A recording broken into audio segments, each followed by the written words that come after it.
அனைவருக்கும் இனிய வணக்கம். உங்கள் சிவா. இன்றைய திருக்குறள் அதிகாரத்தின் பெயர் கண்விதுப்பு அழிதல். குறள் எண் 1179. வாராக்கால் துஞ்சா வரின் துஞ்சா ஆயிடை ஆரஞர் உற்றன கண். அதாவது தலைவியின் கூற்றாக குறள் அமைகிறது.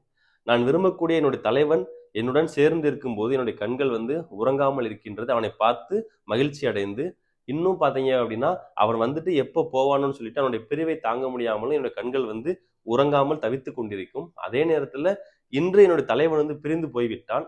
அதையும் நினைத்து என்னுடைய கண்கள் உறங்காமல் இருக்கின்றது.